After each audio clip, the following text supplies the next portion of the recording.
ফকিরহাট উপজেলার স্বাস্থ্য কমপ্লেক্সে চরম অব্যবস্থাপনার অভিযোগ, অপরিচ্ছন্ন পরিবেশ, জনবল সংকট ও সেবার মান নিয়ে ক্ষোভ।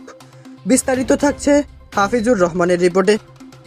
বাগেরহাটের ফকিরহাট উপজেলার স্বাস্থ্য কমপ্লেক্সে চরম অব্যবস্থাপনা, অপরিচ্ছন্ন পরিবেশ, জনবল সংকট এবং দায়িত্ব পালনে গাফিলতির অভিযোগে সাধারণ মানুষের মধ্যে ক্ষোভ বাড়ছে। এক সময় স্বাস্থ্য অধিদপ্তরের মূল্যায়নে দেশের শীর্ষ 10 উপজেলা স্বাস্থ্য কমপ্লেক্সের মধ্যে স্থান পায়। প্রতিষ্ঠানটি বর্তমানে নানা সংকট ও ব্যবস্থাপনার দুর্বলতায় পিছিয়ে পড়েছে এবং সেবার মানও আগের তুলনায় কমে গেছে। অভিযোগ রয়েছে হাসপাতালে পর্যাপ্ত চিকিৎসক, কর্মকর্তা, কর্মচারী এবং রোগ নির্ণয়ের প্রয়োজনীয় যন্ত্রপাতির অভাব রয়েছে। এর পাশাপাশি পরিষ্কার পরিচ্ছন্নতার অবস্থা অত্যন্ত নাজুক। ওয়ার্ড, করিডোর ও বিশেষ করে বাথরুমগুলো দীর্ঘদিন ধরে সঠিকভাবে পরিষ্কার না করায় রোগী ও স্বজনদের ভোগান্তি বাড়ছে।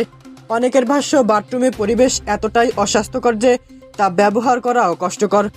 হাসপাতালের বিভিন্ন স্থানে ময়লা আবর্জনা জমে থাকায় মশার বংশবিস্তার এবং ডেঙ্গু সহ বিভিন্ন রোগ ছড়িয়ে পড়ার আশঙ্কা তৈরি হয়েছে। স্থানীয় বাসিন্দাদের দাবি, এসব সমস্যা নিয়ে একাধিকবার গণমাধ্যমে সংবাদ প্রকাশিত হলেও সংশ্লিষ্ট কর্তৃপক্ষের দৃশ্যমান উদ্বেগ চোখে পড়েনি। ফলে অব্যবস্থাপনা ও দায়িত্বে অবহেলার অভিযোগ থেকেই যাচ্ছে এবং এর খেসারত দিচ্ছে সাধারণ মানুষ।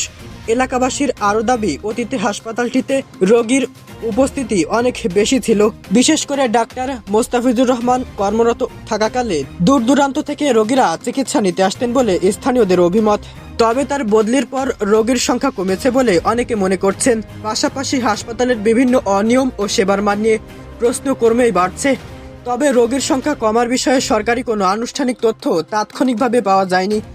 স্থানীয় সচেতন মহল ও সেবা প্রত্যাশীরা ফকিরহাট উপজেলা নির্বাহী কর্মকর্তা এবং বাগেরহাটের সিভিল সার্জনের জরুরি হস্তক্ষেপ কামনা করছেন।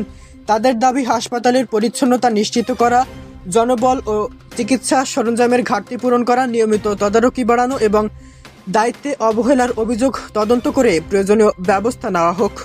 দর্শক, এ বিষয়ে আপনার কি মনে হয় আমাদেরকে অবশ্যই জানিয়ে দেবেন। পরবর্তী সংবাদের আমন্ত্রণ জানিয়ে এবং সকলের সুস্থতা কামনা করে আমি মোহাম্মদ মফিদুল ইসলাম এখানেই বিদায় নিচ্ছি। আল্লাহ হাফেজ।